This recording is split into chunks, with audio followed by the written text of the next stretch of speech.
C'est mardi, on est ravis de vous retrouver avec Philippe David. Ça va mon Philippe ? Ça va très bien Cécile. Mais écoutez, pas de petite anecdote aujourd'hui. Ah bah si, j'ai regardé pour une fois un film à la télé hier soir sur le service public, sur quelqu'un que j'admire énormément, c'est Georges Clémenceau. Ah oui, très bien. Avec notamment ces saillies verbales qui étaient quand même, je dois dire, drôlatiques. Si Twitter avait existé à l'époque, je pense qu'il aurait fait 5 buzz par jour. C'était le documentaire, en tout cas la série sur son amour. Oui, je l'ai revu avant d'arriver là. Et Pierre Arditi est bon. Pierre Arditi est même excellent. Et alors il y a un échange verbal avec Aristide Briand qui est quand même assez fabuleux. Oui, absolument. Et en tout cas, même l'acteur a dit de lui-même qu'il ne se reconnaissait pas tellement. Il incarne le personnage. Pierre Arditi, c'est incroyable. Mais ils ont fait de Briand un imbécile. Il était tout sauf un imbécile. Ouais, absolument. Même si Clémenceau le qualifie de vieux souteneur à un moment. Oui, mais Briand, il avait une langue de violoncelle, mais c'était pas un imbécile. On peut être pour la paix et n'être pas un crétin. Allez, on est ravis de vous retrouver. Merci en tout cas d'être avec nous de plus en plus nombreux aujourd'hui sur cette maison Sud Radio. On est chez vous, ici bien entendu, 0826 300 300 derrière ce numéro. Et elle vous attend bien entendu si vous voulez débattre aujourd'hui avec nous. Allez, au sommaire de cette émission, dans le grand débat du jour, c'est à 17h30. Raquel Garrido, exclue pour 4 mois du groupe LFI, la députée de Seine-Saint-Denis, sanctionnée par son parti pour avoir critiqué Jean-Luc Mélenchon. 4 mois d'exclusion, c'est la même sanction que pour Adrien Quatennens après sa condamnation pour violence conjugale. Cette décision sème la consternation, forcément, y compris dans les rangs insoumis. Plusieurs de ses collègues se disent atterrés par la sanction, Philippe. Est-ce que pour vous, la même sanction qu'Adrien Quatennens pour des faits qui n'ont rien à voir, ce n'était pas des violences conjugales, c'était une divergence de vue, c'est justifié ou est-ce que c'est disproportionné ? Est-ce que les critiques des députés, de certains députés insoumis sur les réseaux sociaux sont la preuve d'une crise profonde au sein du mouvement ?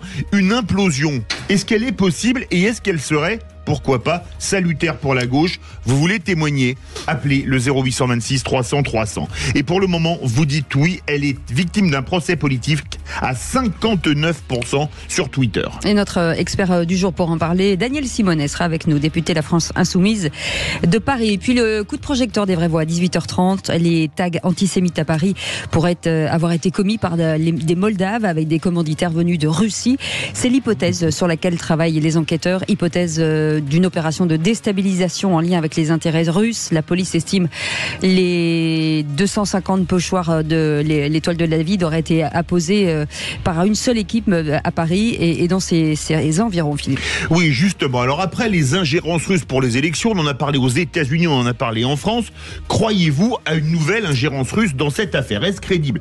Quel serait l'intérêt de Moscou? Tiens, est-ce que l'œil de Moscou, pour vous, ça existe encore? Venez nous le dire au 0826 300 300. Et pour le moment, vous dites non, ça ne vous paraît pas crédible, cette tête russe, à 84%. Et Claude Moniquet sera notre expert du jour, président du Centre européen pour le renseignement stratégique et la sécurité et ancien agent de la DGSE. On vous souhaite la bienvenue, c'est les vraies voix jusqu'à 19h. Les vraies voix Sud Radio. Philippe Bilger est avec nous, président de l'Institut de la Parole. Bonsoir Philippe Bilger. Bonsoir Cécile, bonsoir Philippe. On est ravis de vous accueillir, mes amis, mes amours, mes emmerdes. Et j'ai peur que ce soit ça aujourd'hui avec Françoise Degois, éditorialiste radio. Je suis sage comme une image, j'ai rien dit, mais je me chauffais pas là. Vous ne pouvez pas commencer comme ça à 17h08, parce que là... Mais des 3 mots, prenez celui que vous préférez, Françoise. Mais mes amis, non. Enfin si, parce qu'il faudrait que j'exclue évidemment vous savez. Oui. Suivez mon regard. Les emmerdes, non, sauf celui qui vous savez. Et mes amours, oui, sauf celui qui vous savez. Elle fait une fixette. Voilà, c'est ça. Mickaël Sadoun est avec nous, chroniqueur et consultant. Bonsoir Mickaël. Bonsoir, ça va. Merci d'être avec nous. Oui, nous ça va très bien, on vous remercie. Et vous, au 0826 300 300, chaque jour vous nous laissez énormément de messages sur les répondeurs. Alors je vous le rappelle, les messages, plus ils sont courts, plus c'est facile pour nous, parce qu'après on peut pas les diffuser. Si vous restez 6 minutes au téléphone, c'est compliqué, ou alors ça fait une émission entière. En tout cas, vous êtes de plus en plus nombreux à en laisser. Et ce soir, c'est Olivier de Bordeaux qui nous c'est Eric de Seine-Saint-Denis. Le Seine-et-Marne. C'est pas grave. C'est la suite de la Creuse. Il s'appelle Eric. On l'embrasse. Mais il y a bien quelqu'un. Oui, bonjour Eric, en Seine-et-Marne. Je vous entends parler d'immigration. L'immigration, il en faut, il y en a toujours eu en France. Le problème, c'est que ceux qui viennent en France, déjà, qui s'adaptent à nos coutumes, à notre façon de vivre. Voilà, c'est simple, hein. Qu'ils fassent des efforts pour parler la langue, et qu'ils travaillent, c'est très bien, et qu'on les paye aussi à la mesure de leur travail, correctement, pour tout le monde, voilà. Donc nos députés sont bien gentils, mais ils n'en rament pas une. Hein. 49.3 sur 49.3, il n'y en a pas un qui bouge. À part aller dans l'hémicycle, c'est tout ce qu'ils savent faire. Ils devraient déjà commencer par faire des économies sur eux. Voilà, messieurs, dames. En attendant, passez une bonne journée, bonne écoute à vous, et merci. Merci Eric de Seine-et-Marne. Pas sa langue dans sa poche, Eric. Hein. Oui, il est cash, Philippe Bilger. Oui, j'ai eu l'impression d'entendre un peu Philippe David de manière anticipée. Ah non, je n'ai pas le talent d'Eric pour l'imiter. Non, il est très équilibré, je trouve, et puis j'aime beaucoup l'idée de payer-les correctement. Ça, oui. Cette hypocrisie générale Absolument. Qui consiste à taper sur les immigrés. Quand vous voyez le sud de l'Italie, sans les immigrés, il n'y a pas de récolte, mais en France aussi, c'est pareil. Ils sont essentiels dans les rouages de l'économie et ils sont invisibilisés, donc voilà. Mickaël Sadoun, pour réagir au propos d'Éric. Moi, je pense que l'immigration n'est pas un phénomène monolithique. Pour moi, la question fondamentale, c'est celle du nombre. Si vous faites arriver 2 personnes dans une pièce de 1000 personnes, elles vont forcément s'acclimater. Si vous faites arriver 2 personnes dans une pièce de 3 personnes, il y a des chances qu'à terme, elles imposent peut-être aussi leur style, leur manière de faire. C'est une question de nombre et de proportion. Pour ce qui est des mécanismes économiques, moi, je pense que c'est les salaires qui doivent s'ajuster à la hausse, en effet, et qu'on n'a pas forcément besoin de l'immigration pour faire tourner une économie. Et on retourne au standard 0826 300 300 avec notre vraie voix du jour.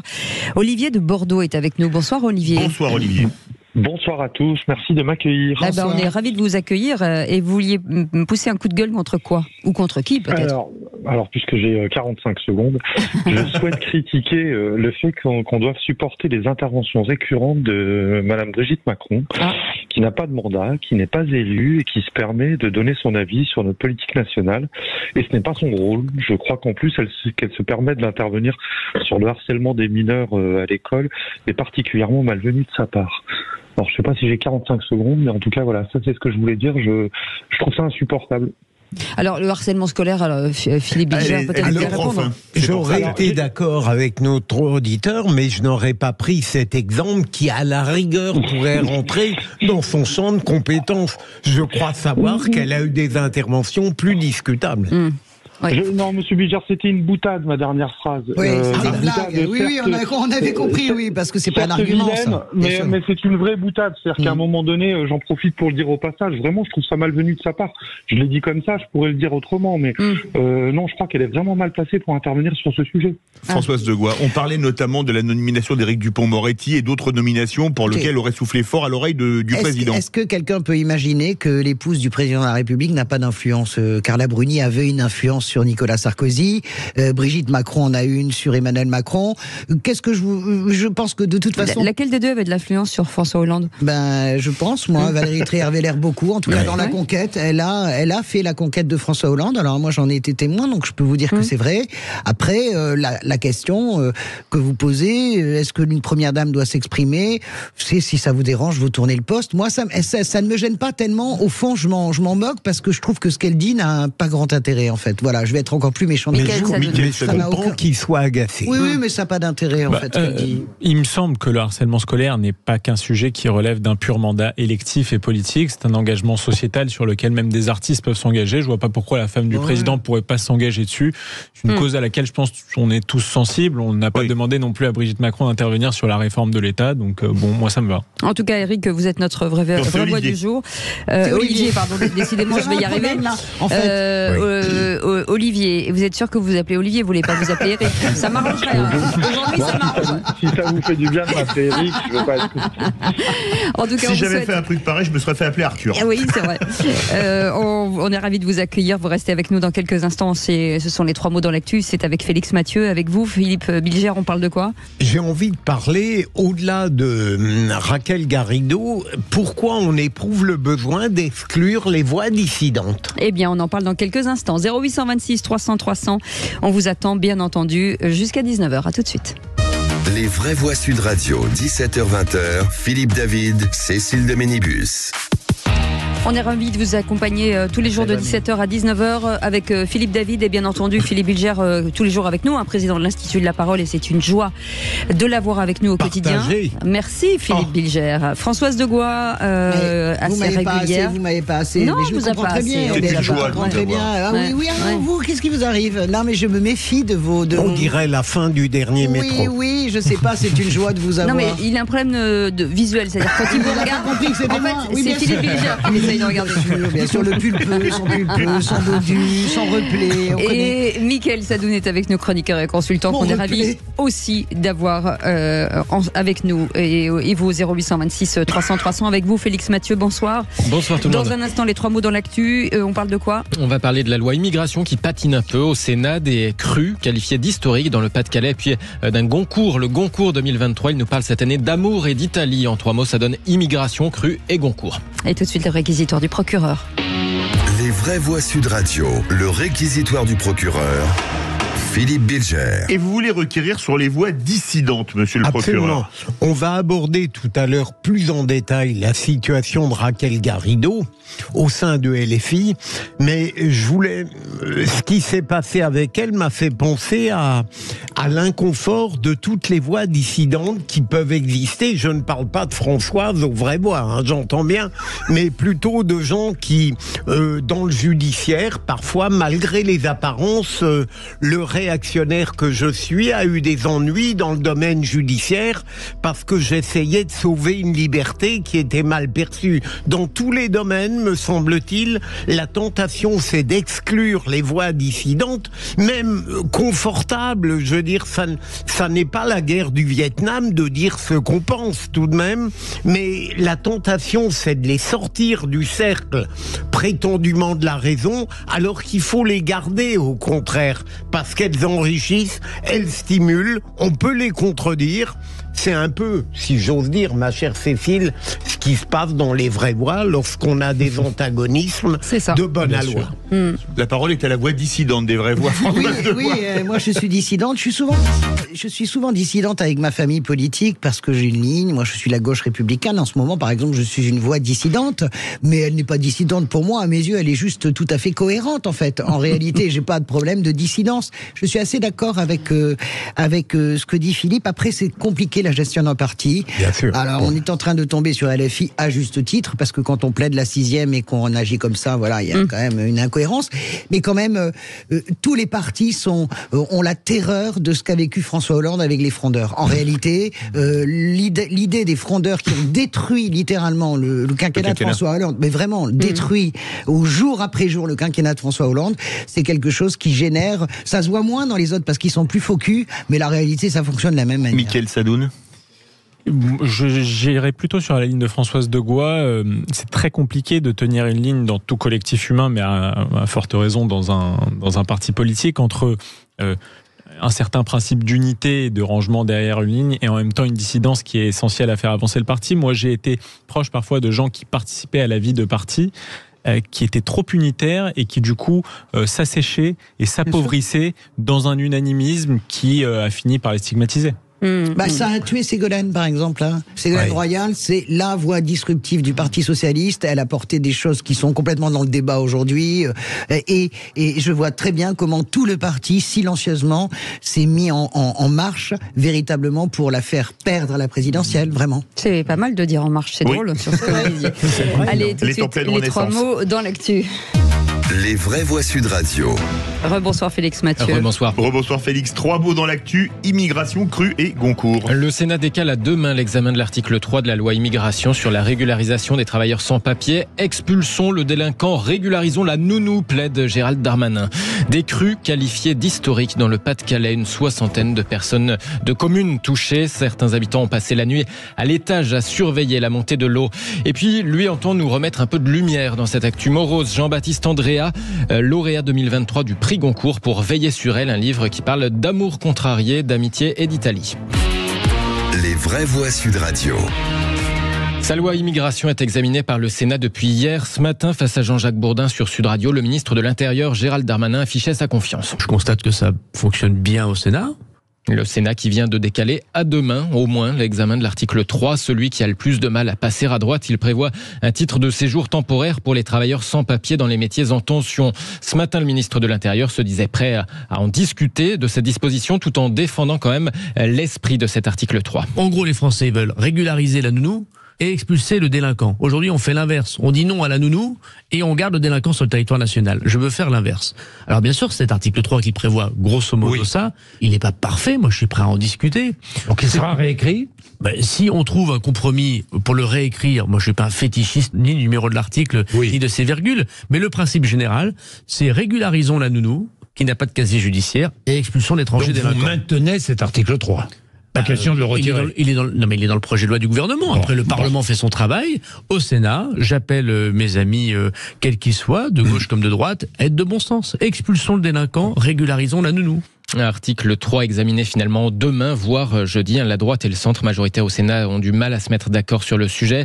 Sur un autre sujet, d'ailleurs, le ministre de l'Intérieur, face à Jean-Jacques Bourdin, a aussi dressé un triste bilan. Près de 1100 actes antisémites recensés en France depuis le 7 octobre, soit le double en un mois du total de l'année dernière. Ces actes ont donné lieu à 490 interpellations, dont 120 étrangers, une dizaine en centre de rétention pour être éloignés et 3 déjà expulsés, a précisé aussi Gérald Darmanin.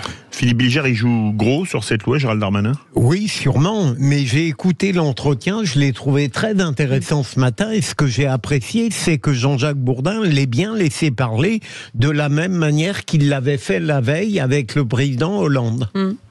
Oui, moi je crois pas qu'il joue gros. Je pense que ça va passer comme une lettre à la poste. En réalité, c'est un enjeu politique pour Gérald Darmanin. Oui, c'est un enjeu politique, mais je vois pas qu'est-ce qui pourrait empêcher finalement de trouver l'accord entre Gérald Darmanin et la droite. Cet article 3, de toute façon, sera sacrifié si jamais ça coince au Sénat. Et je ne vois pas du tout la petite part infime, supposément de gauche, de la majorité Macron se révolter au point de faire capoter le projet. Sérieusement. Mickaël Sadoun. Moi, je comprends pas tellement cet article 3 et je trouve qu'il est en incohérence avec la volonté de réduire l'immigration. Même s'il y a une intégration économique de la part des immigrations récentes, ça n'enlève pas un problème culturel qui se révèle de plus en plus à la mesure des problèmes qu'on voit notamment sur l'antisémitisme par exemple, mais il y en a d'autres. Ensuite, quand Gérald Darmanin dit il faut régulariser la nounou, ça veut dire qu'en fait il assigne ces immigrations récentes à rester dans des jobs à faible valeur ajoutée, à rester nounou, à rester plongeur. Non, c'est pas ça. C'est exactement ça. C'est-à-dire que vous faites venir des médecins aussi. Mais non, puisqu'il parle principalement, en tout cas Maud Bréjon et Gérald Darmanin, de ceux qui font le ménage ou la plonge, de ceux qui font la plonge. Et ça veut dire qu'on les assigne à ces jobs-là, puisque le moment où ils s'élèveront socialement, ça voudra dire qu'il faudra en faire venir d'autres. Donc autant dire très franchement que c'est un appel d'air. Allez, on va pas faire le débat là-dessus, pardon. Deuxième mot, des crues qualifiées d'historiques dans le Pas-de-Calais, Félix. Une 60aine de communes touchées par les inondations autour de Boulogne-sur-Mer et de Saint-Omer. Un fleuve côtier là a été placé en vigilance rouge dès hier soir, suivi de la Liane ce matin. 7 personnes blessées, 1500 pompiers mobilisés et des sinistrés encore sonnés comme Nathalie qui a dû quitter sa maison après une nuit d'angoisse. On pensait pouvoir affronter la nuit en étant protégé par les bâtards d'eau, mais malgré tout, l'eau a quand même passé à travers. On a dû se rendre à l'évidence qu'il fallait quand même aller à l'étage. Et donc on a monté les animaux avec un peu de nourriture et puis on est allé se réfugier à l'étage et là on a eu les autres alertes cette nuit, ce matin, et puis on nous a dit qu'il fallait évacuer absolument parce que ça allait continuer et on n'avait plus d'électricité et les compteurs d'électricité commençaient à prendre feu, donc c'était plus possible pour nous. Donc là les pompiers, la police municipale sont venus nous chercher, nous a sortis et maintenant on est tiré d'affaire et c'est le plus important. Nathalie évacuée de chez elle à Blandec dans le Pas-de-Calais au micro AFP de Benjamin Bouly. Troisième mot, Goncourt, le lauréat 2023 se nomme Jean-Baptiste Andréa. Veiller sur elle, c'est le titre de son livre, ouvrage présenté comme une fresque qui mêle l'histoire de l'Italie au XXe siècle, un amour contrarié et la passion pour l'art. C'est publié par les éditions L'Iconoclaste. Le jury a eu du mal à se mettre d'accord. Il a fallu 14 tours, mais à l'énoncé de la décision, forcément, la joie donc de Jean-Baptiste Andréa. Un prix littéraire, le prix Goncourt, de toute façon, un prix qui met en avant un livre dans ce monde, c'est mettre en avant le livre en général dans ce monde, c'est mettre en avant une lumière, et je trouve que c'est très important. Plus, moi, je mets un point d'honneur dans mes livres à parler de joie, et je trouve qu'on parle beaucoup de ténèbres et de tristesse, et il y en a, il ne faut pas la fuir, mais moi, j'ai quand même envie de parler au sein de ça de joie et de la joie qui triomphe, et ce livre, c'est son sujet. Jean-Baptiste Andréa, lauréat du prix Goncourt 2023 pour ce livre Veiller sur elle. Dans la foulée, le prix Renaudot a été décerné à Anne Scott, 58 ans, pour son roman Les Insolents chez Calman Levy. Et puis, pour rappel, le prix Féminin était revenu hier à Neige Sino pour Triste Tigre. Tout petit mot, Françoise. Je sais que... Un prix Goncourt complètement désarmant. 14 tours, je pense 14. Que c'est du rarement Avec vu. Avec la voix double encore. Et la voix double de Didier Decoing. Et puis, bien sûr, une grande maison d'édition, l'Iconoclaste. Voilà, écoutez, ça me plaît. Je l'ai pas lu, mais ça me plaît. Et vous restez avec nous. Merci beaucoup, Félix Mathieu. On vous retrouve tout à l'heure pour le Top Clip. Félix. La députée insoumise Raquel Garrido a été sanctionnée par la France insoumise pour avoir critiqué les propos de Jean-Luc Mélenchon, entre autres. Avec cette question, est-elle victime d'un procès politique? Pour l'instant, vous dites oui à 54%. Daniel Simonet est avec nous, député de la France insoumise de Paris. Bonsoir, merci beaucoup. Merci d'être avec nous. Bonsoir. Petite question, est-ce que la France insoumise est-elle encore un parti démocratique? Alors, ça n'a jamais été un parti, puisque ça s'est toujours présenté comme un mouvement. Et je dirais que ça a plus été un outil de campagne électorale qu'un collectif démocratique. Donc, à votre question, je dirais plutôt, ça ne l'a jamais été. Merci, on en parle dans quelques instants. 0826 300 300, vous les commentez. Vous êtes les bienvenus jusqu'à 19h. Chers amis, bienvenue dans Les Vraies Voix Sud Radio. On est ensemble avec Philippe David jusqu'à 19h. Vous avez envie de commenter l'actualité avec nous. Vous êtes ici, chez vous.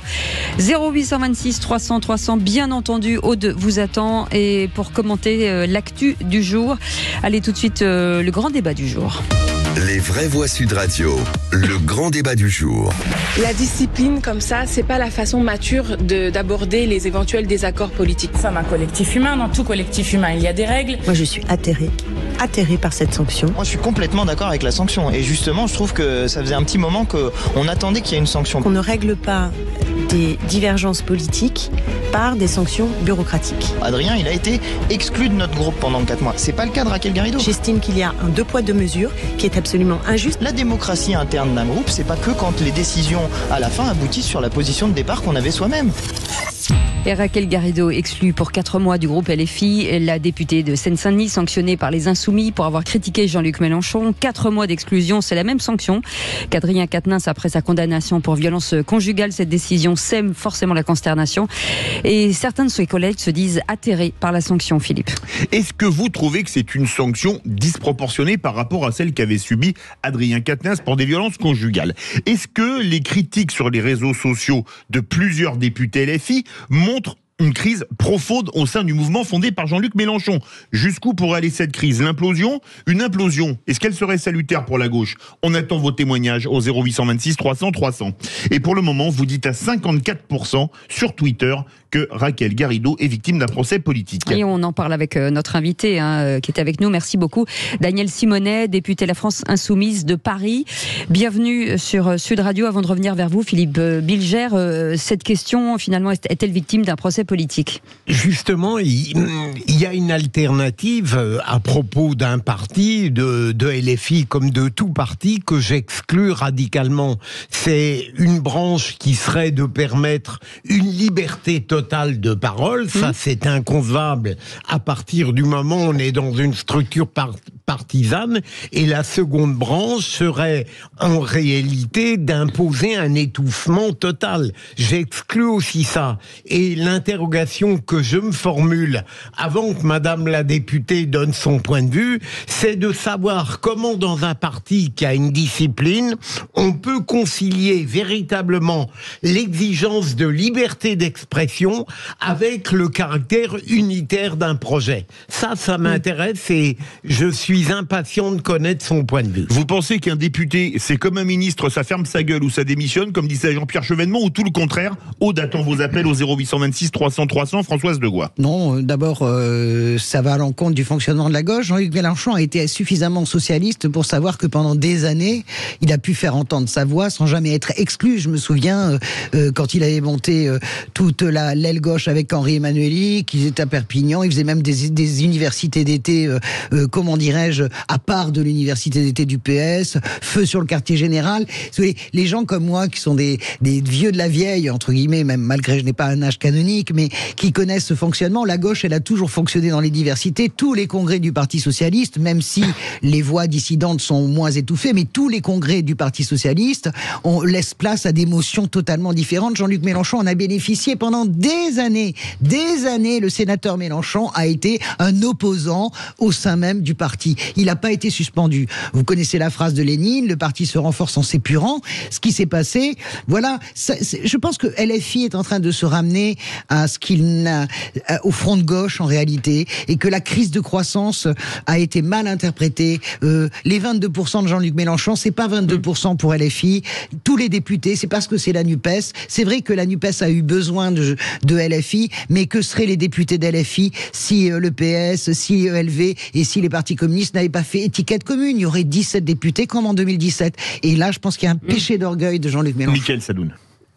Bon, je vais faire quelque chose que j'aime pas faire, je vais défendre Jean-Luc Mélenchon, mais il me semble que Raquel Garrido, si elle avait eu des dissensions avec lui réelles, aurait pu lui en parler en privé. Il me semble que ce qu'elle a fait dernièrement relève du coup politique. On voit qu'il y a beaucoup de gens qui essayent de prendre la succession de Jean-Luc Mélenchon. Or, il reste quand même le leader de son mouvement.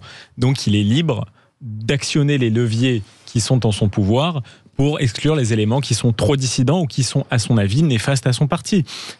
Ceci dit, ça me fait quand même bien rire, après, d'entendre de la part de Jean-Luc Mélenchon, chez moi, il n'y a que des insoumis et tout le monde peut parler, etc. Oui, la 6e République, bien sûr. Oui, c'est certainement le parti le plus vertical actuellement, donc je ne crois absolument pas à ces structures horizontales. Chez les Républicains, ils sont beaucoup plus divisés et éparpillés, alors qu'ils ont une tradition supposément gaulliste et verticale. Daniel Simonet, député LFI de Paris, vous avez été au PS longtemps, on va vous demander de faire la synthèse de ce qu'ont dit les vraies voix. Alors, vous connaissant, ce ne sera pas une synthèse hollandiste. Elle connaît Daniel. Ah bah si. Alors, non, ça c'est pas dans ma culture.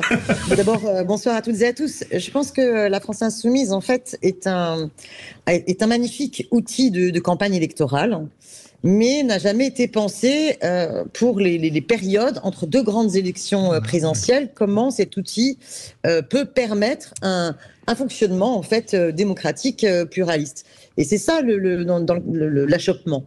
Je pense que lorsqu'il y a des débats politiques qui nous traversent, il est illusoire de croire qu'on peut taire ces débats par des mesures disciplinaires. Or, c'est ce qu'a essayé de faire le bureau du groupe de l'Assemblée nationale.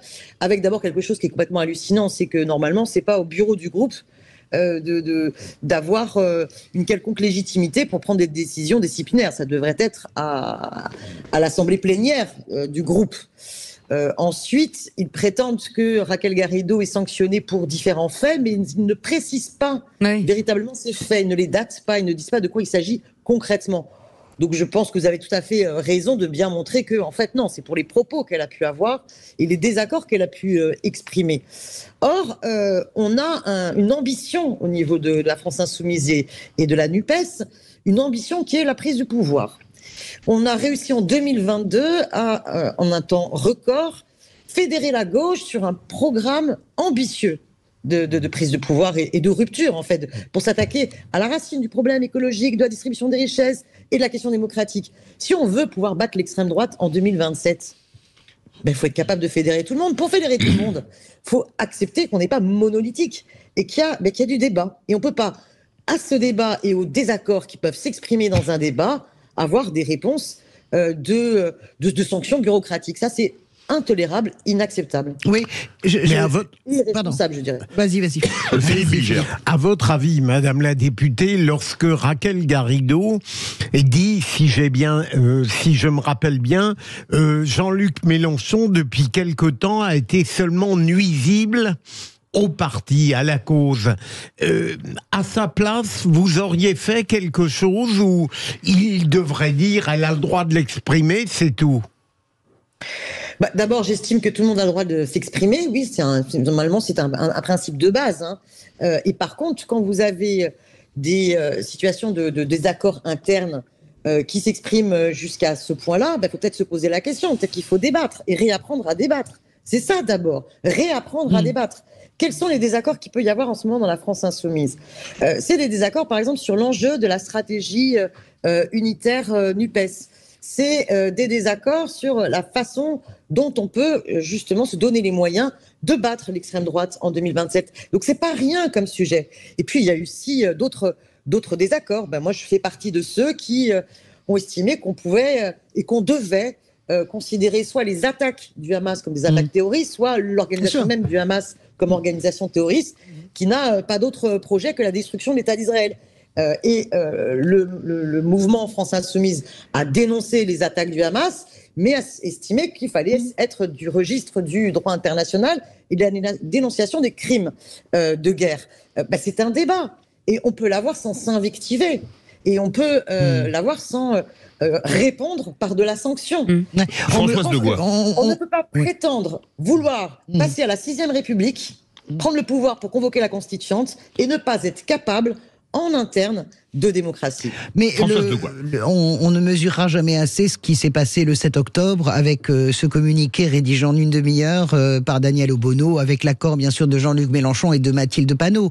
Je pense que, et d'ailleurs tous les sondages le montrent, on va en avoir un ce soir, l'effondrement jour après jour de LFI et de la figure de Jean-Luc Mélenchon. Il y a une rupture très profonde qui s'est faite, et cette gauche-là, la question, Daniel Simonet, et vous savez très bien à quel point moi j'ai toujours défendu Jean-Luc Mélenchon quand il était si violemment attaqué et de façon injuste. La question est aujourd'hui, et le constat peut être fait très tranquillement, Jean-Luc Mélenchon ne peut plus être le candidat unique de la gauche en 2027. Ça sert à rien d'essayer de vendre cette illusion. Dans l'esprit de l'électorat, en tout cas, ça n'est quasiment plus le cas. Donc la France Insoumise, c'est une magnifique machine, et vous avez parfaitement décrit l'idée de la conquête du pouvoir, mais ça ne peut pas être avec cet homme, tout simplement. Ça ne peut plus depuis le 7 octobre, en fait.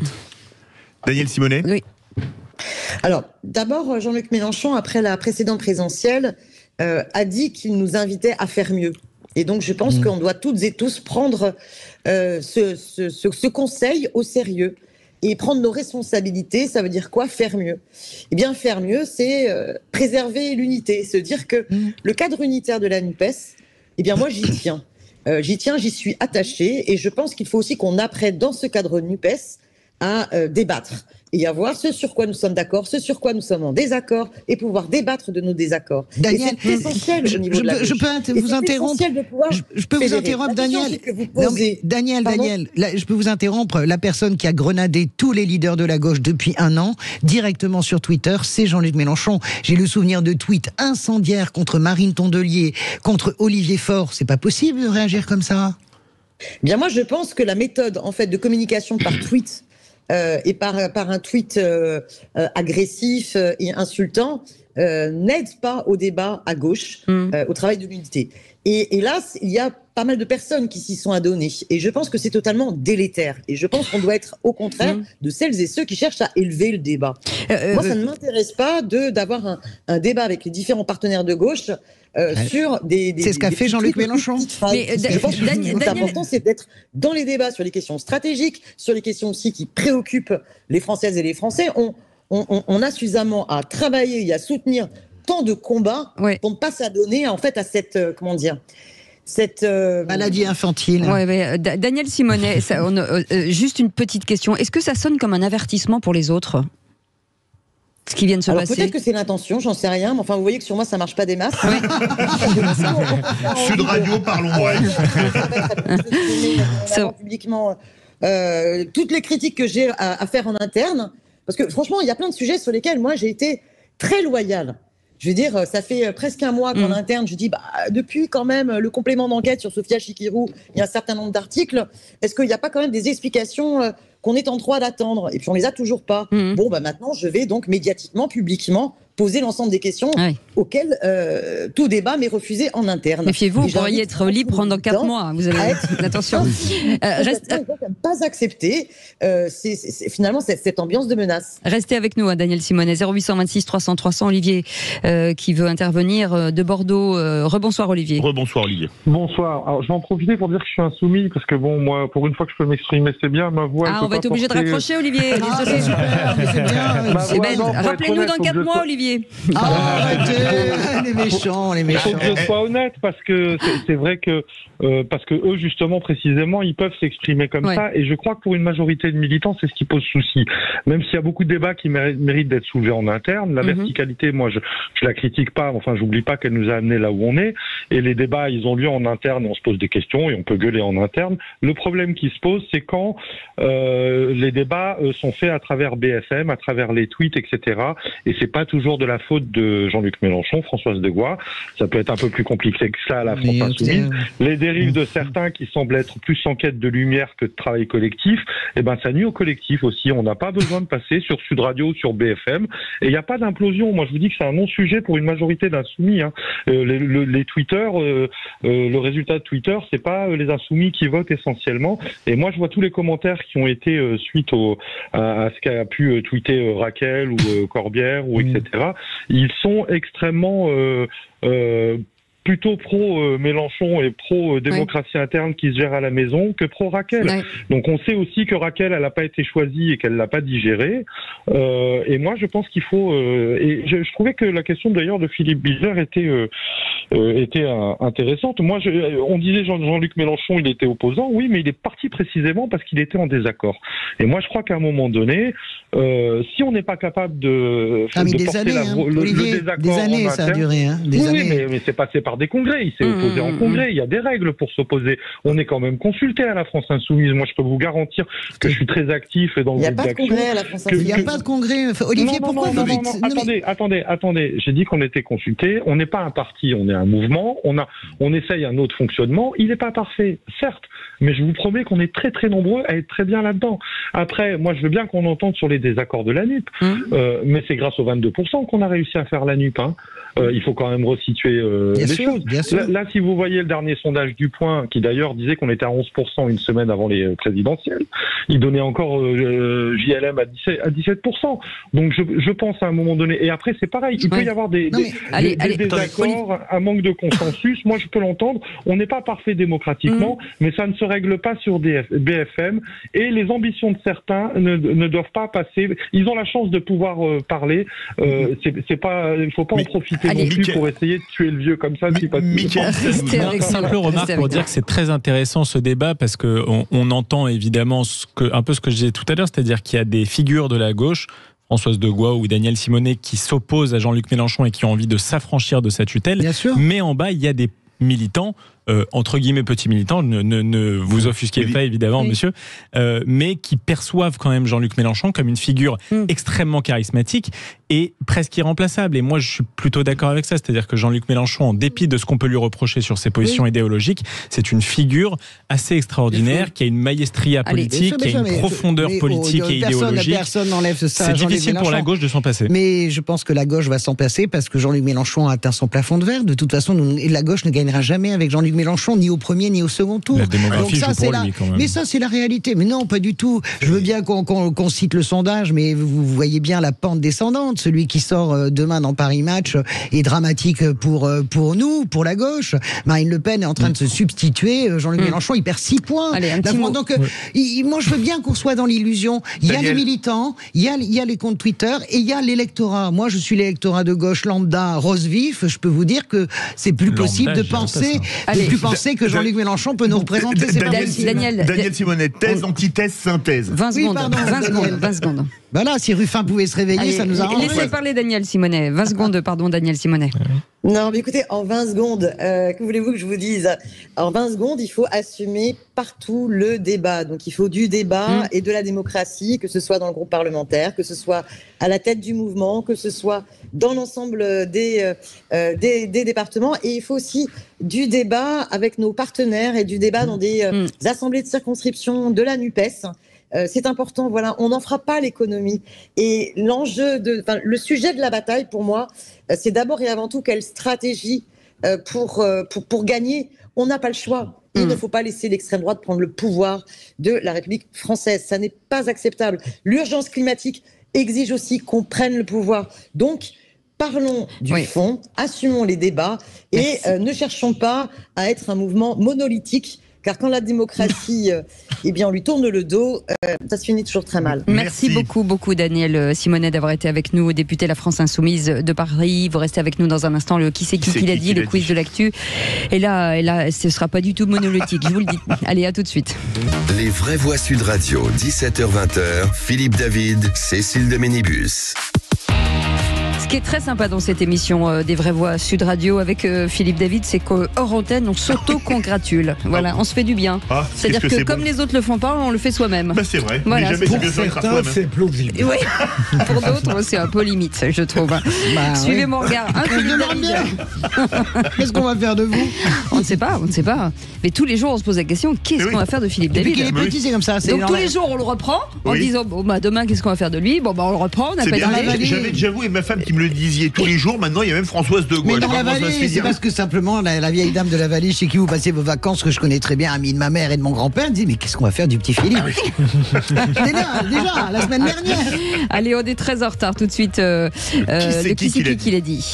Les Vraies Voix Sud Radio, le quiz de l'actu. Et nous sommes avec Olivier de Bordeaux, mon cher Olivier. Allez, Olivier. Vous connaissez le principe, vous répondez en premier et si vous n'avez pas la bonne réponse, ce sont nos camarades qui, je dis bien camarades avec qui répondent à votre place. Allez, attention, écoutez bien. Qui c'est qui l'a dit? Je suis humilié, je suis mise au banc. C'est facile. Bonne réponse d'Olivier. On a commencé. Cadeau. Mais oui, c'est cadeau pour lui. Bravo, attention, qui c'est qui l'a tweeté? L'avenir politique à gauche sera féministe ou ne sera pas? Je sais. Olivier. Sandrine Rousseau. Bonne réponse d'Olivier. Il est trop fort cet Olivier. Il est très politique, mais la gauche est toujours la meilleure, mon pote. Olivier, il est en train de devenir blême, Bilger, c'est bon. Attention, et qui c'est qui l'a dit à propos de Jean-Luc Mélenchon? Il est d'un cynisme électoral absolument ignoble. Olivier. Ça doit être à droite, on va dire Bardella. Non, je sais qui c'est, je l'ai vu passer. Non. Attends, je continue. Il est dans le cynisme électoral. C'est une femme. Yael Bandivet. Non. Marine Le Pen. Non. Mais non, mais je l'ai vu passer. Je sais plus. C'est pas Marine Le Pen, non. Je l'ai vu passer sans femme. Oui, je sais. Marion Maréchal, tête de liste Reconquête. J'ai une audition qui devient un peu mauvaise. Qui c'est qui l'a dit sur la loi immigration? Nous utiliserons tous les moyens pour l'empêcher si elle contient l'article 3, y compris la motion de censure. Oh là là, ça recommence. Moi, je sais qui c'est. Bardella, j'ai dit. Mais non, Retailleau. Marlex. Ciotti. De Mickaël Sadoun, Éric Ciotti, effectivement. C'était un des trois. J'ai entendu un truc comme ça de Bardella aussi. C'est pas parce que vous êtes insoumis que vous avez le droit de tricher. Ça recommence. Non, mais retenez-moi où je suis à malheur. Ils sont ridicules, tes copains. Écoutez bien, Olivier. S'il vous plaît, ils vont le faire. Écoutez bien, parce qu'Olivier connaît bien la musique. Écoutez bien. Au sujet du procès Dupond-Moretti, je le soutiens fortement. C'est un grand ministre de la Justice. Ce n'est pas au juge de décider qui est ministre. Olivier. Je sais pas, c'est pas Enrico Macias qui a dit ça. Darmanin. Bonne réponse de Philippe Bilger. Darmanin. C'est moi qui vais finir à 0. Je dis, c'est dingue. Qui c'est qui l'a dit? Dernière question, mesdames et messieurs. Il n'y a qu'une seule réponse au terrorisme, c'est la justice.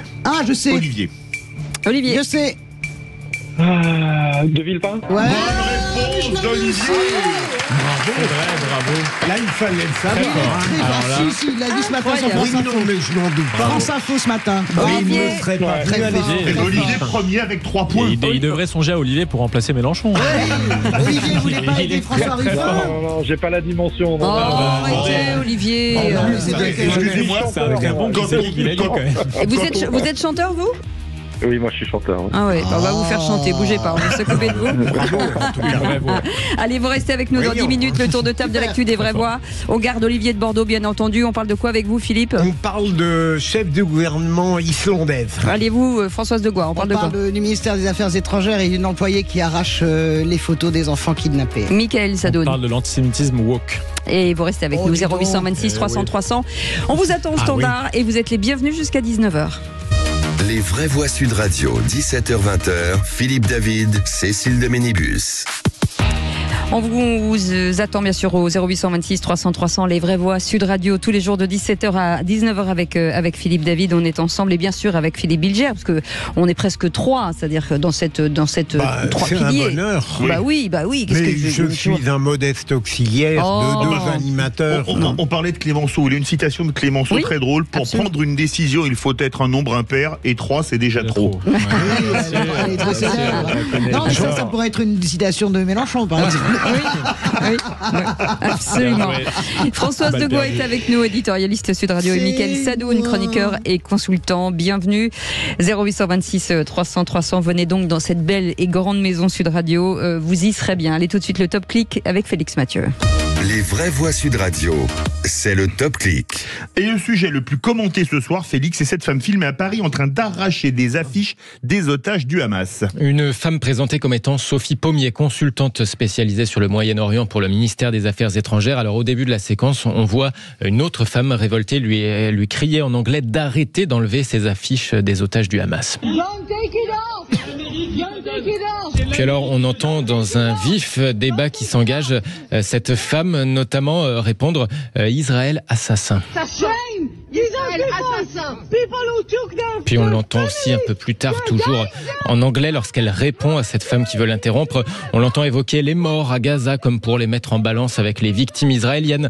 Son identité et ses fonctions pour le ministère des Affaires étrangères sont révélées notamment par la chaîne israélienne I24 News. C'est aussi l'eurodéputé Gilbert Collard ou bien le député apparenté LR des Français de l'étranger, Meyer Habib, qui tweet Sophie Pommier, conseillère en formation sur le Proche-Orient au ministère des Affaires étrangères, arrache des photos d'otages du Hamas dont des enfants, des femmes, des bébés, 8 Français, en criant Israël assassin, l'antisémitisme, écrit Meyer Habib, la haine d'Israël, l'apologie du terrorisme, hélas niché parfois au cœur de l'AFP, du service public et maintenant, dit-il, au sein même de la diplomatie française. Meyer Habib qui ajoute Catherine Colonna en identifiant la ministre des Affaires étrangères. Est-ce normal? Je vous écris dès cette semaine, Madame la ministre. Oui, on en parlera avec Françoise Degois dans son tour de table. Oui. Bon. Dans quelques instants. Autre sujet très commenté, la mise à l'écart pour 4 mois de Raquel Garrido le groupe LFI à l'Assemblée nationale. Oui, la députée de Seine-Saint-Denis ne pourra plus parler au nom du groupe pendant 4 mois et beaucoup s'en indignent. Vous en parliez tout à l'heure. Au sein même de la France insoumise, par exemple, pourquoi 4 mois et pas 2 ou 6 contre Raquel Garrido, demande François Ruffin.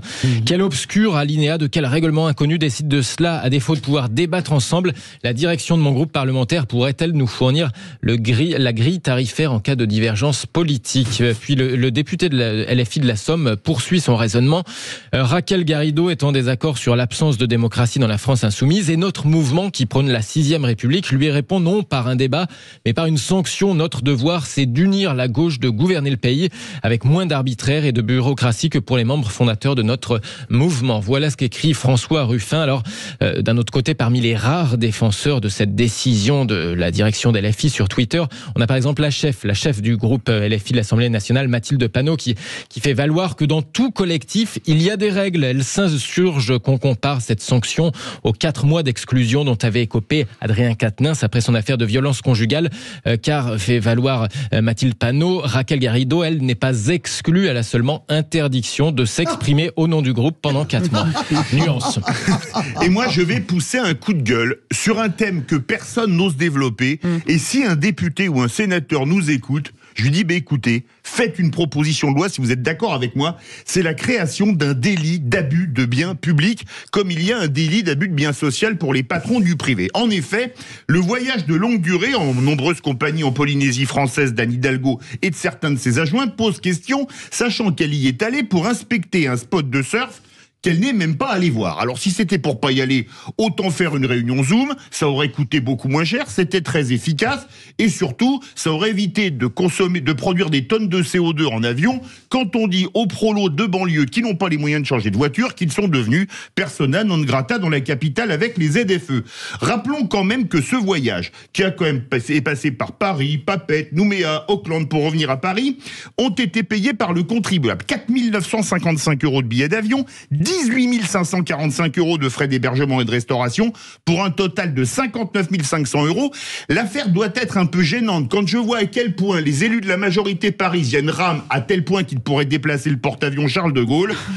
Philippe Bilger, vous êtes d'accord avec moi, vous l'éminent juriste, que la création d'un délit d'abus de biens publics, je crois que ce serait une bonne chose. Oui, pourquoi pas. En même temps, je trouve est-ce qu'on ne fait pas tout un Himalaya de ce truc? Franchement, j'ai du mal à prendre ça au tragique, mais j'ai sans doute tort. Mais d'abord, Anne Hidalgo, il faut que vous soyez un peu honnête. Je dis pas que vous êtes malhonnête, mais parfois, il faut vous tendre un peu le bras. C'est vous qui dites ça. Anne Hidalgo a payé déjà son billet. payé. Elle a payé mais elle a payé. Mais d'accord. Mais vous faites comme si elle avait voyagé à l'œil. Elle a évidemment sa fille qui habite à Tahiti. Je peux vous citer le nombre de ministres. Et c'est pas parce qu'ils sont malhonnêtes, c'est qu'ils arrivent à joindre dans des agendas complètement délirants des choses. Ils arrivent à joindre les deux. Après le site de surf. Là, 3 semaines, c'est long. Si elle l'a pas visité, oui, je suis d'accord avec vous. Je ne suis pas en train de sortir les rames pour défendre Anne Hidalgo. Je pense que tout ce voyage ne tombe pas bien et que ce voyage était inutile à faire politiquement. Je ne sais pas ce que fout sa direction politique. En réalité, conseiller politique, vous interdisez ce voyage dans la séquence. Mais un délit d'abus de la public, vous seriez d'accord ? Non, parce que ça existe déjà. Mais quand vous détournez les moyens de votre cabinet pour faire de la politique, ça existe déjà. Donc bon. Moi, j'y serais pas favorable parce qu'en général, je ne m'oppose pas au faste du pouvoir. Je considère que le faste du pouvoir participe totalement à la légitimité du pouvoir et même à l'efficacité du pouvoir. Je le crois sincèrement, notamment quand il y a des réceptions diplomatiques, etc. On n'accueille pas avec. Non, mais peu importe. Si demain vous faites en sorte que les hommes politiques n'aient plus envie de devenir hommes politiques, vous n'allez plus attirer les talents et demain le public va perdre du pouvoir face au privé. Peu importe, en l'occurrence pour Anne Hidalgo, ce qui me choque, c'est que c'est en incohérence totale. D'abord avec son écologisme habituel, c'est un voyage à l'autre bout du monde qui ne sert à rien. Et en plus de ça, c'est incohérent avec sa mauvaise gestion budgétaire, pardon Cécile, calamiteuse de Paris. En tout cas, c'est ce qui nourrit tous les mots, il a coché tous les mots. C'est bien. Non, mais c'est ce qui nourrit ce débat, le pluralisme. Tout le monde a le droit de la parole ici, bien entendu, à dire ce qu'il pense. Donc, forcément, il respecte les règles. Le tour de table de l'actu, c'est dans un instant. Philippe Bilger, on parle de quoi ? On parle de la chef du gouvernement islandais qui est formidable. Et Michael Sadoun, puisque vous avez envie de parler. De l'antisémitisme woke. Avec vous, Françoise Degois. Sur les contorsions d'Amnesty International qui sont insupportables. Allez, petite pause, on revient dans un instant. Merci de votre fidélité. Et n'oubliez pas ce numéro de téléphone 0826 300 300 tout de suite. Les vraies voix Sud Radio, 17h-20h, Philippe David, Cécile de Ménibus. Bienvenue sur Sud Radio, bienvenue dans Les Vraies Voix avec Philippe David. On est ensemble jusqu'à 19h. Philippe Bilger est avec nous comme tous les jours et nous sommes ravis de l'accueillir. Françoise Degois, c'est pareil, éditorialiste Sud Radio. On ne fait pas de on fait la même chose. Michael Sadoun, c'est ce que vous faites, mais c'est la même chose. Vous êtes une faudère. Mais non, bien sûr. S'il y en a bien une qui n'est pas faudère, c'est bien moi. D'ailleurs, je vais vous dire ce que je pense. Non, la fille qui part en live. Aussi, on se demande bien à qui ça s'adresse. Vous aussi. C'est qui le aussi en question? On se demande bien. Allez, il est tout de suite le tour de table de l'actu des Vraies Voix. Mais maniez-vous le tronc, on va bientôt se mettre à table. Ça sent l'artiste à cette table, ça sent l'artiste. Je suis épuisé, moi. C'est horriblement fatigant d'être intelligent. Le tour de table de l'actualité. C'est vrai que ce sont un peu des artistes, hein, Philippe David. C'est vrai, oui. Je dis rien. Et Philippe Bilger voulait nous parler de la première ministre islandaise. Oui. N'oubliez pas de prononcer son charmant patronyme. C'est très simple, contrairement à ce que vous voyez. Catherine Jacob Dottir. Dottir. C'est comme Fitz Bogadottir, c'était la présidente. Voilà. C'est beau, les Dottir en Islande. Oui, les Dottir. Dottir, vaut mieux que deux, tu l'auras. Dottir, excellent.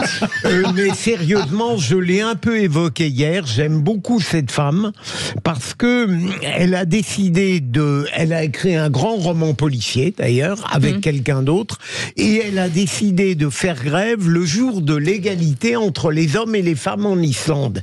Et j'évoquais hier ce comportement en disant qu'en France, une telle attitude serait apparue grotesque de la part d'Elisabeth Borne, dans une monarchie un petit peu républicaine. Tandis que là-bas, ça a passé très tranquillement. C'est elle est formidable et elle a décidé. En plus, elle est jolie. Et je trouve pas ça ridicule du tout. Oui. Le fait qu'elle ait fait grève une journée en solidarité avec les femmes. Et je vous donne un scoop. Philippe Bilger s'est mis à apprendre l'islandais pour l'apprendre à l'Institut de la parole. Vraiment. Non, mais vraiment, je trouve que c'est un sujet j'aime cette cohérence des pays du Nord. J'aime aussi cette sobriété. J'aime cette idée. Ils font très souvent ça. Mais regardez ce qui se passe au Portugal.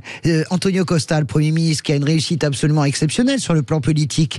C'est son ministre ce soir qui est mouillé dans une enquête d'abus de biens social ou de détournement de fonds. Antonio Costa démissionne. Il dit je démissionne, je n'ai rien à voir avec cette affaire, mais je ne peux pas avoir le moindre doute. On a eu l'autre jour le ministre de l'Intérieur ou de la Justice belge qui a démissionné. On a des exemples qui viennent de petits pays. Et même en Grèce. Mais en Grèce, mais regardez-nous la France inlassablement. Éric Dupond-Moretti jugé est encore en fonction. Qu'est-ce que vous voulez que je vous dise? Mais Michael Sadoun adore ça, parce que c'est la puissance. Ça va étonner personne, je suis pas d'accord avec ça. C'est bas ce que je dis. Là, c'est pas les fastes du pouvoir. Non, bien sûr, mais parce que pour moi, un responsable politique incarne quelque chose qui est au-dessus de son appartenance particulière, et quelque part, une femme d'État n'est plus une femme, comme un homme d'État n'incarne plus un homme en particulier. Donc il me semble que dans cette cause en particulier, elle s'identifie elle-même comme femme, elle, quelque part, elle rejoint un petit peu son identité individuelle. Ça me dérange qu'un homme d'État descende dans la rue pour représenter une cause individuelle. Non, mais en fait, il est extraordinaire. Il aurait dû être... Il est monarchiste, en fait. Il m'a dit que son ambition était de devenir Michael Ier de France. Mais il ne se rend même pas compte qu'il est monarchiste, le gars. C'est bien. Non, mais en même temps, c'est bien. Je suis républicain. Je suis républicain, c'est ça quelle République. L'ennui avec Michael, c'est qu'il n'est pas con. Mais non, mais il y a beaucoup d'aristos, qui sont intelligents, pas tous d'ailleurs, mais. Je suis républicain. Mais ne vous inquiétez pas, je le prends pour moi. Les bénibus, pas tous. Je pensais avec joie. Je pensais à des dégénérés. Je pensais pas du tout à vous. Je pensais à des aristos dégénérés que j'ai dans la tête. Mais je pense vraiment que vous êtes un monarque. Mais non, 5e République, gaulliste. En tout cas, vous feriez un bon avocat, parce que vous avez. Ah oui, là il vous a convaincu, mais c'est marrant. Écoutez, oui, ça dès qu'on parle évidemment de faste, de luxe et de Versailles. Si j'ai convaincu, mon objectif est atteint. S'il vous plaît. Mais si vous voulez me couper la tête, Françoise, je prendrai comme avocat. Je suis heureuse qu'on vous ait épargné à la Révolution. Je suis très heureuse. Elle n'était pas née. Je m'y opposerai.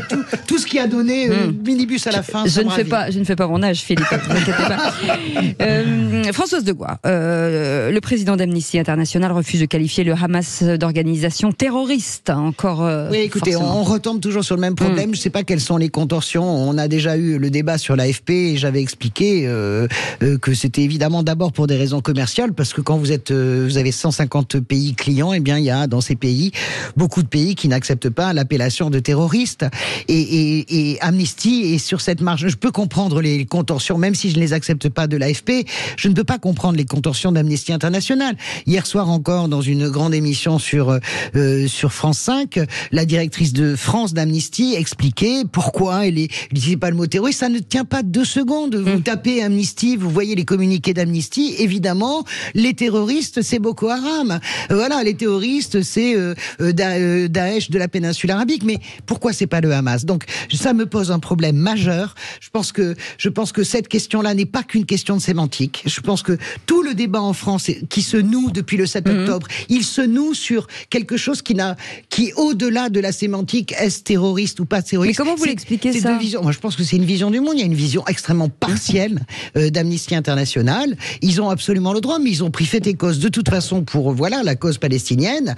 Il y a quelque chose de profond, idéologique, et ils ont le droit. Encore une fois, je le dis, ils ont le droit, mais ils ne peuvent pas se présenter comme une organisation généraliste à partir du moment où, de toute façon, il y a ce biais-là de l'analyse de la situation. Et ça me gêne. Je voudrais qu'ils le reconnaissent. Ça me gêne absolument pas. Et vous avez plein d'organisations d'ONG qui sont formidables, qui sont spécialisées, qui travaillent pour les Palestiniens depuis des années. On peut en citer 10 000. Ça ne me gêne pas, mais il faut l'assumer. Et c'est le fait de ne pas l'assumer qui m'insupporte. Mais est-ce qu'on ne pourrait pas considérer, Françoise, vous m'aviez convaincu pour l'AFP, que tout de même ces organismes qui sont en charge d'une forme d'universel sont obligés d'avoir au moins formellement une sorte de distance avec.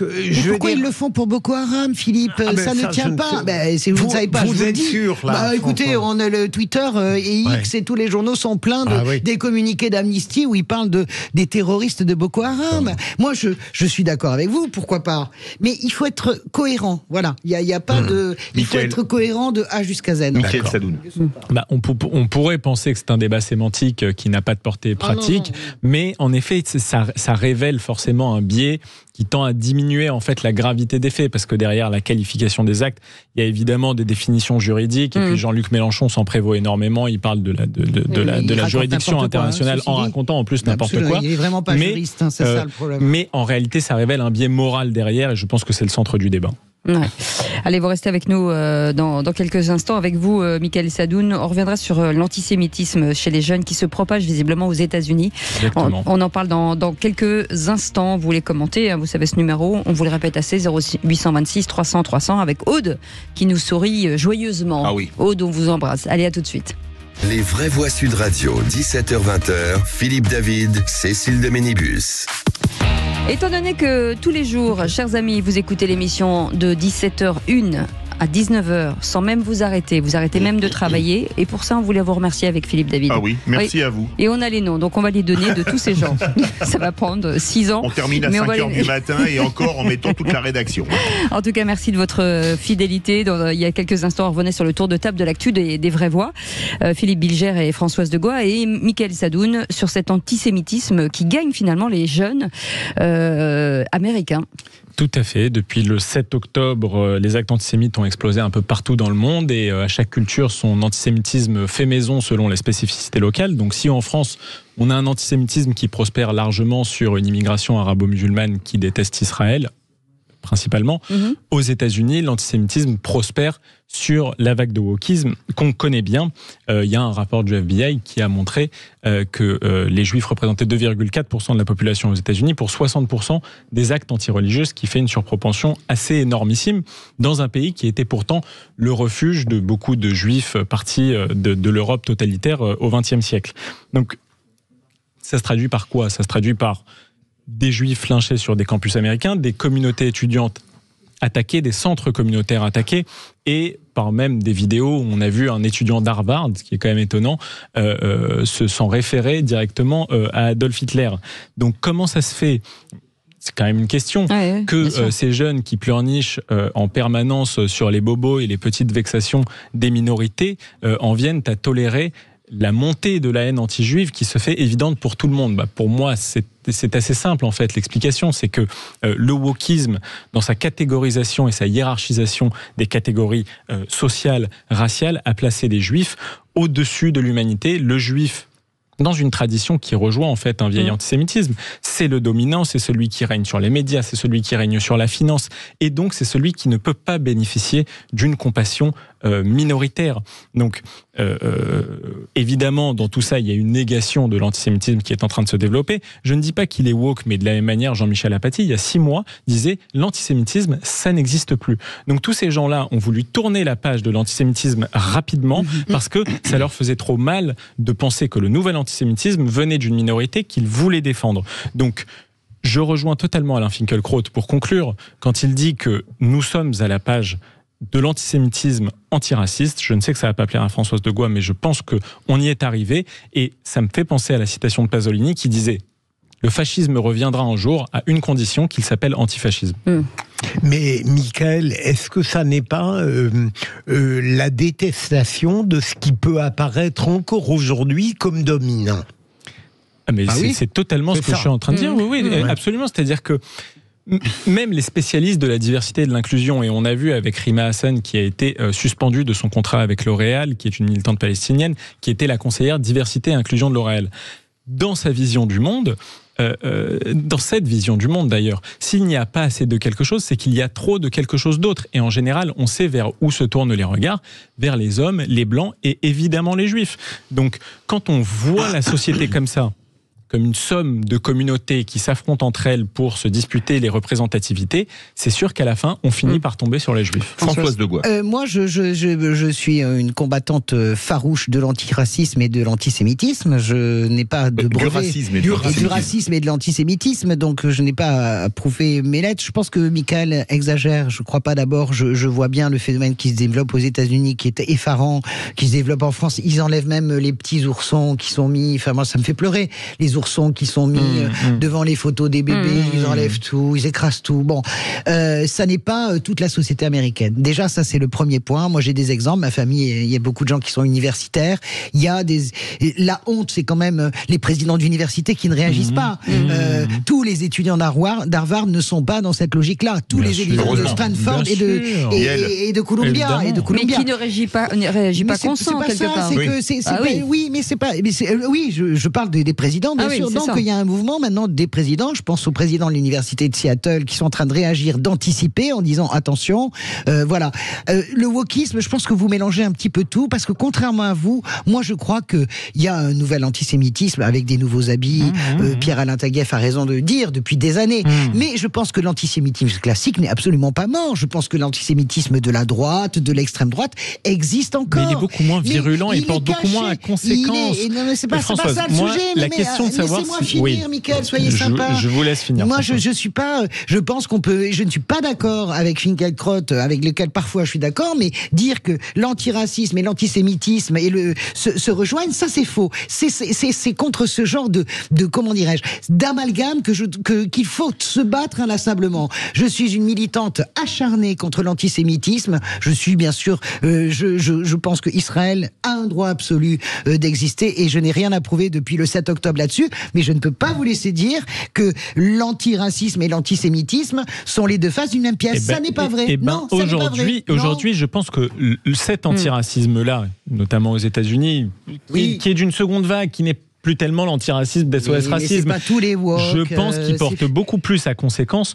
que l'antisémitisme. Vous avez raison, qui existe peut-être toujours de l'extrême droite. Il est caché, il se cache dans fondamentalement, les jupes. Non, mais je vais vous dire, moi, fondamentalement, si les gens sont antisémites ou pas à l'intérieur d'eux-mêmes, ça ne m'intéresse pas tellement. Par contre, quand ils mettent les juifs en danger par leurs paroles politiques, par une ignorance des causes et des conséquences de ce qu'ils disent et de la situation actuelle, là, je leur en veux énormément. Est-ce que je pense que profondément Jean-Luc Mélenchon est antisémite ? Pas tellement. Par contre, je suis convaincu que son action politique est 1000 fois plus préjudiciable à la situation des Juifs de France que l'action politique de Marine Le Pen.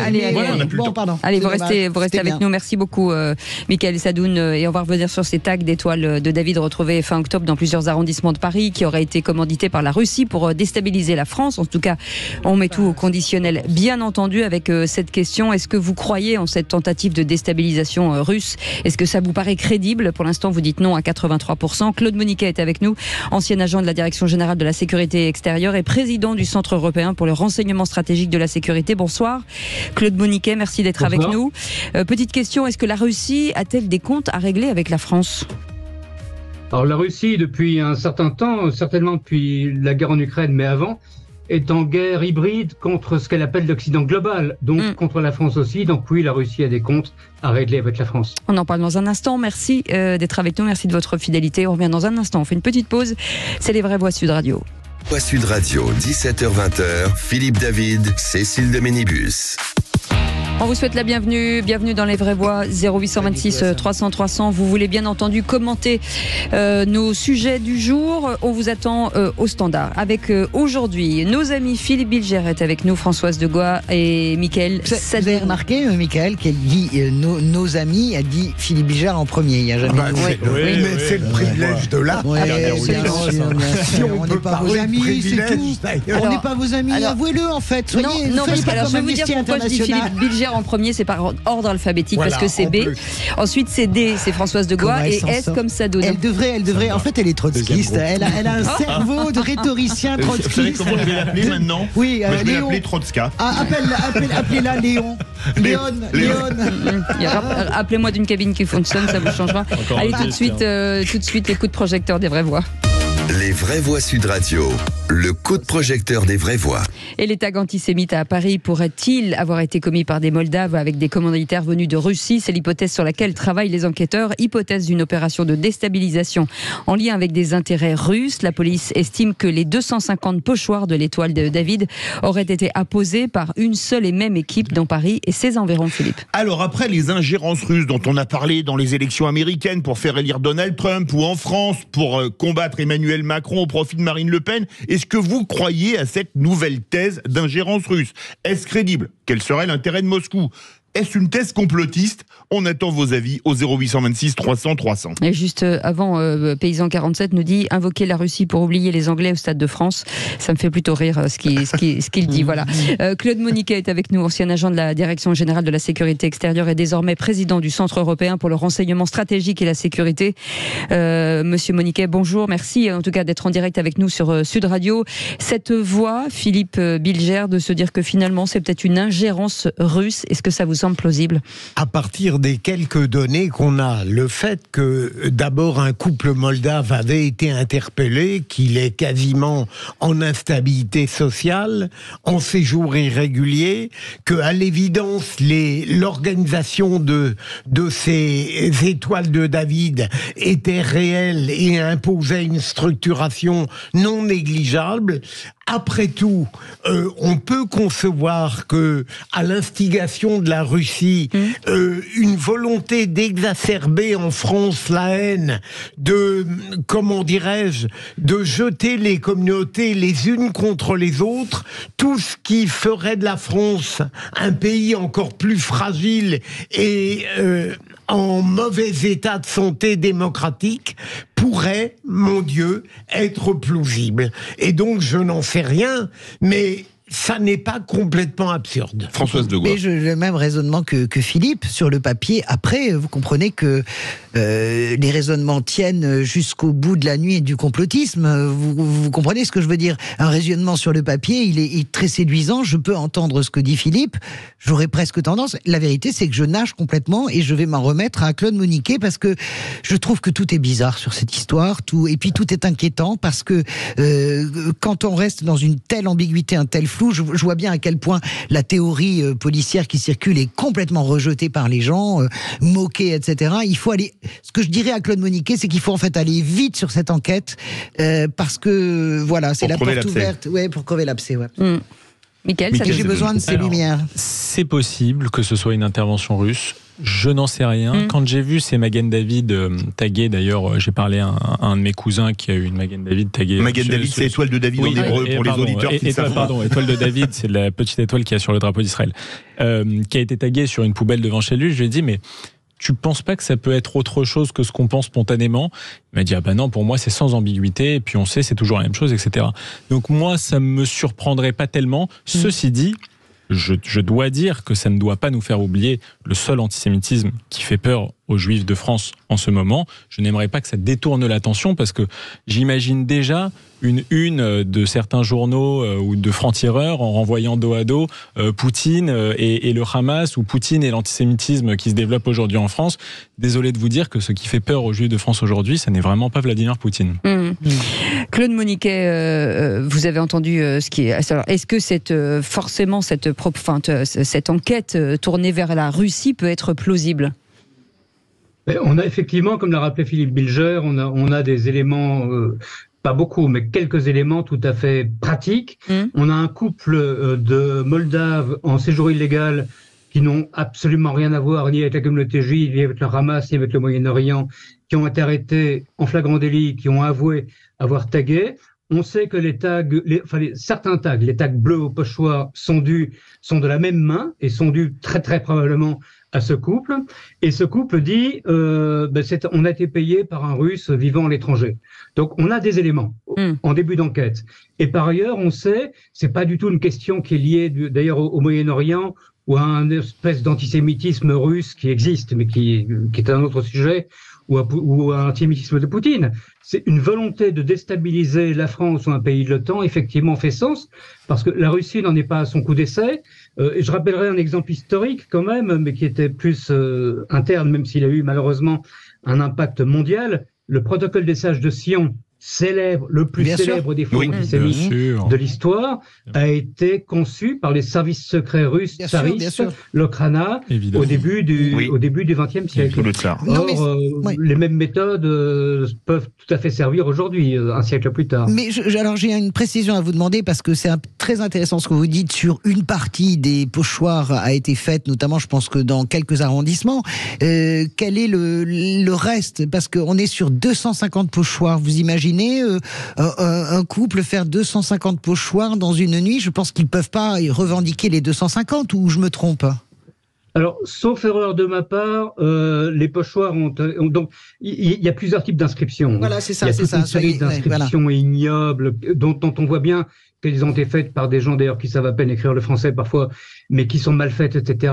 Et ça peut être dû à n'importe quel antisémite de base vivant en France. Ça, et puis on a cette série de pochoirs bleus qui sont quand même techniquement très ressemblants et qui ont été faits en plusieurs fois. En plusieurs endroits différents. Et là, on est manifestement sur une main unique, ou en tout cas sur une technique unique, celle du pochoir, et d'utilisation de la peinture bleue, qui est unique, puisque tous les autres, les autres tags de l'étoile de David ou les inscriptions antisémites, etc., ont été faites de différentes manières, mais jamais, curieusement, à la peinture bleue. Une question, est-ce que vous avez des infos sur ces deux Moldaves? Parce que la Moldavie, c'est une ex-république soviétique, avec une population roumaine, une population ukrainienne, une population russe. Est-ce qu'on en sait plus sur eux? Alors, je vais être tout à fait honnête avec vous, non. Ce couple d'ailleurs pose un problème parce que donc on est en face de deux illégaux qui sont pris en flagrant délit, qui sont mis en garde à vue, qui avouent et qui vont être expulsés du territoire français en à peu près 4 jours. Ce qui est un record pour des illégaux. Ouais. À croire même qu'on aurait peut-être voulu évacuer le problème en les éloignant le plus rapidement possible du territoire. Donc non, je n'ai pas d'éléments particuliers sur le passé de ces personnes. Je ne sais même pas si la police en a d'ailleurs. Mais on a un problème aussi de timing, Claude. C'est ce qui est assez troublant, c'est qu'apparemment ils ont été arrêtés dès le vendredi, si j'ai bien compris. En tout cas, ils ont été arrêtés avant qu'on commence à prendre connaissance des faits. Pourquoi est-ce qu'il y a eu ce délai entre le moment où ils sont arrêtés? Je vois bien que nous, le 1er novembre, on a tous fait des éditos sur les étoiles de David. J'ai le souvenir de la dépêche de midi qui titre les étoiles de la honte parce que ça crée un véritable bouleversement. Mais apparemment, ces Moldaves étaient interpellés. Ça, c'était le mercredi 1er novembre. Et ces Moldaves étaient interpellés depuis le vendredi. Il y a quelque chose qui va pas dans cette histoire, qui cloche vraiment. Vous n'êtes pas d'accord avec ça? Il y a quelque chose, effectivement. On est dans une enquête qui est manifestement compliquée, qui, je pense, par la nature et la personnalité des auteurs qui ont été arrêtés, parce qu'il y en a peut-être d'autres, a surpris la police. Donc, effectivement, il reste beaucoup de flou. Mais il n'est pas exclu. Si on est en face d'une manœuvre, effectivement, qui vient des services russes, et en l'occurrence, ce serait le GRU, ce serait les services militaires russes qui ont des équipes de déstabilisation de l'Occident qui sont extrêmement performantes. Si ça vient de là, il est tout à fait possible qu'il y ait plusieurs équipes qui soient moldaves ou autres, qui soient à l'œuvre. Ah oui. On parle aussi des policiers des services de la Direction Générale de la Sécurité, précise aussi que ça pourrait s'inscrire parfaitement dans la réponse de la Russie à la France suite à l'expulsion de 35 diplomates russes. Est-ce que ça aussi c'est plausible? Ben, dans ce contexte, tout est plausible. Depuis l'offensive russe en Ukraine, on a effectivement expulsé des dizaines de diplomates, on a expulsé des journalistes, on a interdit les médias russes en France, comme Russia Today, etc. Donc, il y a une réponse de la Russie qui, d'une part, a été une réponse classique de réciproque d'expulsion de diplomates, de fermeture de bureaux de presse, etc. Et puis, il y a des manœuvres qui sont des manœuvres occultes qui entrent dans ce qu'on appelle la guerre hybride. La guerre hybride, c'est quoi? C'est une manière de mener une offensive contre un ennemi en utilisant plusieurs moyens qui sont à la fois des moyens militaires, mais il n'y a pas d'affrontement militaire direct, évidemment, entre la France et la Russie, et puis des moyens de déstabilisation, des moyens de renseignement, etc. Donc, ça peut être une réponse à ça. C'est plus, je pense, plus qu'une réponse à un acte précis, c'est une volonté de déstabiliser la société française, en sachant que pour la Russie, déstabiliser la France est un objet essentiel, parce que la France a été perçue et est perçue à Moscou depuis très longtemps comme étant le maillon faible de l'OTAN.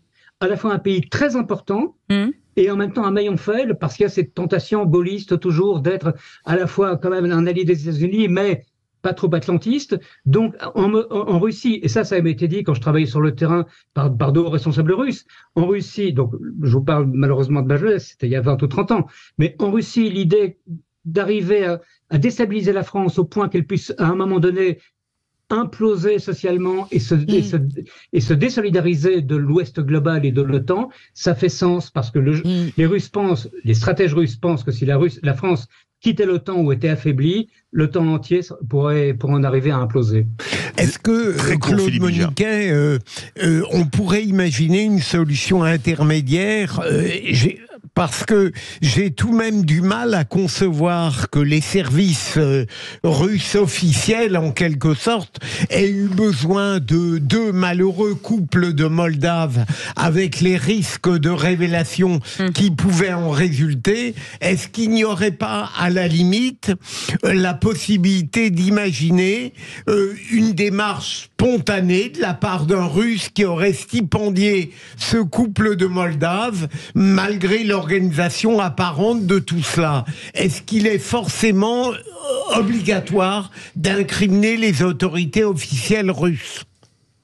Alors, d'après ce que je connais des services russes et de leur fonctionnement, et c'est là-dessus que j'étais formé quand j'étais très jeune, ce sont des services qui agissent à la fois sur des plans extrêmement structurés, très pensés, stratégiques, à long terme, qui peuvent se développer, être conçus pendant des années et se développer sur des années, mais qui ont aussi une souplesse aujourd'hui qui leur permet de réagir spontanément à de manière opportuniste. Bien sûr, bien sûr. Et les événements du 7 octobre, les massacres horribles en Israël du 7 octobre, et la réponse israélienne a fourni tout d'un coup aux Russes une possibilité de faire quelque chose. Donc ça peut tout à fait avoir été saisi par des gens des services russes. L'action d'un Russe indépendant j'y crois moins. Honnêtement, dans cette sphère russe du renseignement que je connais bien, des Russes indépendants, j'en connais pas beaucoup.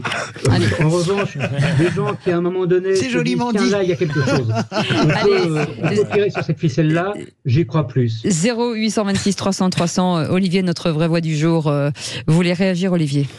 Ah oui, je veux réagir. D'abord, si c'est les Russes, ils sont mauvais, parce que moi je m'attendais plutôt à franchement, normalement ils sont plus adroits que ça. L'étoile, elle aurait pas été ambiguë, elle aurait été jaune, il y aurait des tags racistes, moi sur le coup, je me suis dit, mais est-ce que c'est vraiment un tag antisémite? J'avoue m'être posé la question. Alors après, quand Darmanin a commencé à dire que c'était éventuellement l'antisémitisme islamiste, là, je me suis dit, c'est reparti contre les musulmans. Après, on n'a pas vu beaucoup d'autres choses que ça dernièrement, désolé de vous le dire. Après, on apprend que c'est des Moldaves, mais qu'ils ont été expulsés, donc on n'aura pas plus d'infos que ça. Je vous avoue quand même que, encore une fois, les Russes sont mauvais, mais on peut se poser la question aussi d'une manœuvre du ministère de l'Intérieur. Moi, c'est carrément la question que je me pose. Mais c'est intéressant ce que dit Olivier. Manœuvre du ministère de l'Intérieur. Oui. Ce que dit Olivier. C'est-à-dire, expliquez-vous. Moi, la question que je me pose à un moment donné, je rappelle que la manif autorisée qu'on a vue cette année, c'est une manif identitaire de néo-nazis, des gens qui criaient la LICRA et des juifs dehors. Moi, ça m'a beaucoup choqué quand même. Ne vous inquiétez pas, j'ai beaucoup moins peur d'eux que de certains jeunes de banlieue. Non, moi je pense que non, je ne pouvais pas dire ça. Non, Michael, c'est pas possible. Il n'a pas été tué par eux. Oh là là, Michael, ne peut pas dire des horreurs pareilles. Et il a non plus. Vous n'avez pas peur des néo-nazis? Non, mais soyez sérieux. Mais soyez sérieux. Mais ils sont fragmentaires, epsilonesques, minoritaires. Ce sont des barjots qui sont en marge de la société. Mais vous devriez réagir avec autant de force. Mais je réagis avec autant de force. La naïf identitaire, elle était atroce des néo-nazis. Il y a des menaces prioritaires, évidemment qu'elle était atroce, mais c'est des marginaux complets. Bien sûr. Olivier. Allez, Olivier. Si je peux terminer. Moi, je pense qu'on a dédiabolisé le RN et qu'on a aujourd'hui des gens, par exemple, qui sont à l'Assemblée et qui ouvrent des librairies avec des livres négationnistes. J'ai une vraie réserve sur la dédiabolisation du RN. Mais qu'est-ce que vous entendez? Qu'est-ce que vous entendez sur le ministère? Ne mélangeons pas tout, là. Ce que j'entends par là, à un moment donné, quand je parle de la manœuvre du ministère, c'est qu'on est dans une démarche où on crie à l'islamisme, à l'antisémitisme qui vient des musulmans. On est dans une démarche qui est soutenue par le ministère de l'Intérieur en ce moment.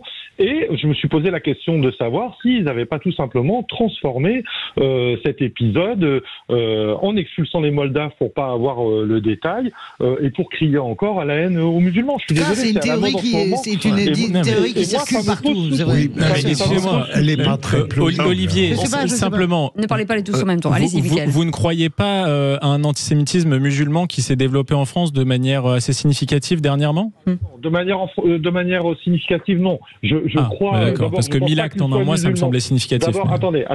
Alors, on n'a plus malheureusement, Olivier, on n'a plus le temps, malheureusement. Je fais très vite. Musulman, normalement, on peut pas être antisémite si on est vraiment musulman. Donc, mais ça dépend. Il faut distinguer musulman et islamiste. C'est vous qui essentiellement. Je suis d'accord avec Olivier. Le mot de la fin à Claude Moniquet, mais Claude Moniquet en 20 secondes. S'il vous plaît. Je distingue très bien. Claude Moniquet, le mot de la fin en 20 secondes.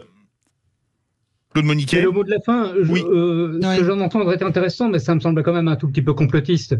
Il y a clairement un antisémitisme musulman en France, il n'y a pas de doute là-dessus. Il y a un antisémitisme d'extrême droite historique en France, il n'y a pas de doute là-dessus. Mais là, je pense que sur ce cas spécifique des affaires Pochoir et Étoile des David Bleus, il y a à investiguer, c'est en cours, et je pense qu'on pourrait être étonné par le résultat et que l'idée de cette déstabilisation de la France par la Russie est en tout cas une idée à poursuivre. Merci beaucoup, Claude Moniquet.